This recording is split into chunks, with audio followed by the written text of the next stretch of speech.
ミラノ派が分かれば家族療法が見えてくる。ミラノ派の第一人者、パオロ・ベルドランド先生にお聞きします。カウンセラーの直感について質問します。ミラノ派は仮説を重んじると思いますが、一方でカウンセラーはその場の直感で言動を決めることがあります。この直感と仮説の関係をどう理解しますか？ Ask about the counselor's intuition. I think that Milan family therapy places a high value on hypothesis. But on the other hand, counselors sometimes decide what to say or do based on intuition. In the situation, how do you understand the relationship between intuition and hypothesis? Okay, thank you for this question. It's a complex question, actually, because hypothesizing and intuition, or we could say tacit knowledge, what we know without knowing that we know, it's a complex relationship. And I think Milan approach posed a great value on hypothesizing because it was, when it was developed, it was a team effort. So the therapeutic team had to discuss how to proceed with the actual session. And so in discussion came out usually came out very complex hypothesis, because it was a 4-people team, and each of them created some initial ideas, and then they were fused together in order to construct a hypothesis. And then the hypothesis was fed back as an intervention.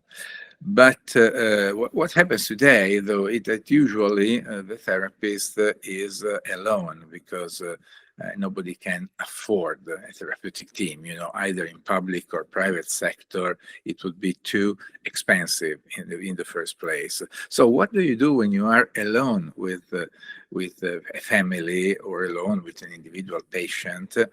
Of course, you rely in what you feel, actually, and so that's very close to intuition. You feel something.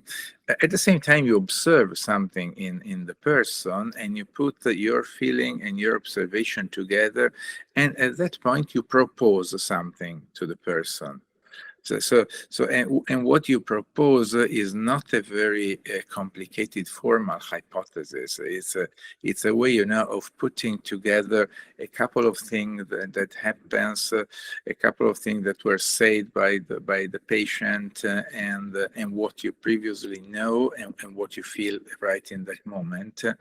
And you say, well, I have the impression that something happened to you, so maybe this is linked to what's going on in your everyday life.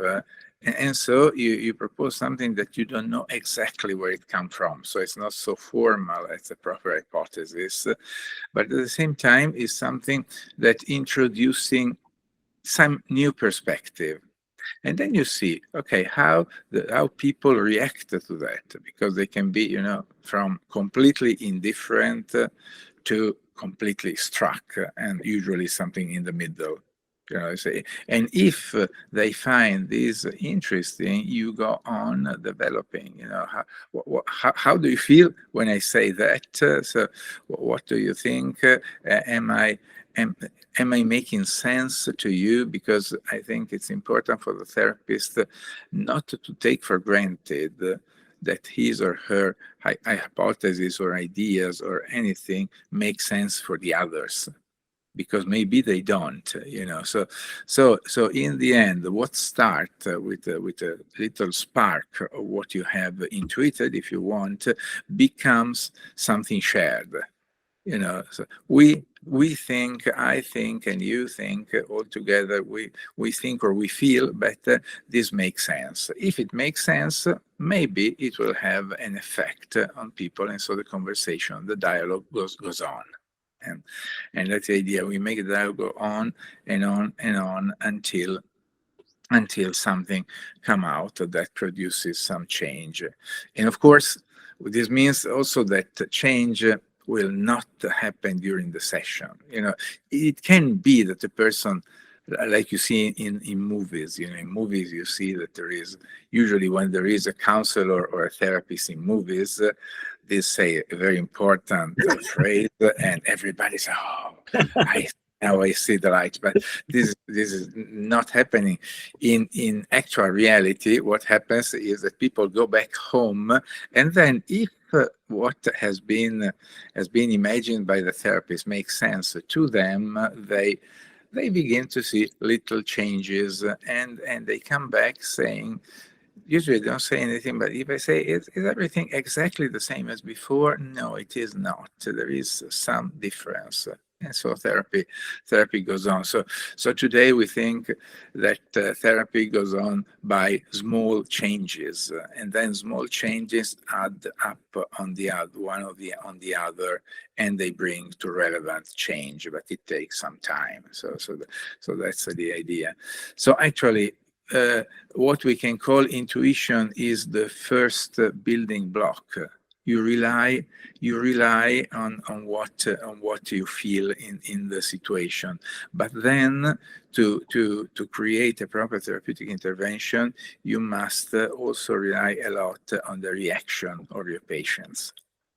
So what are they doing with what we propose? That's the fascinating thing, And what was very important is sometimes you have a very strong feeling that things are like this, but if the reaction of people is of complete indifference, or they reject it, we have to forget about it, because if it doesn't make sense to them, it has no sense for us too. So we have to go somewhere else.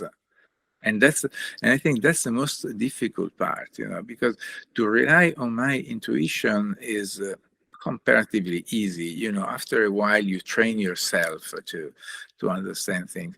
The most difficult part is when my intuition or my hypothesis makes no sense for people. It's difficult to let it go, because since it made sense to me, it's difficult to let it go. But the important people are them.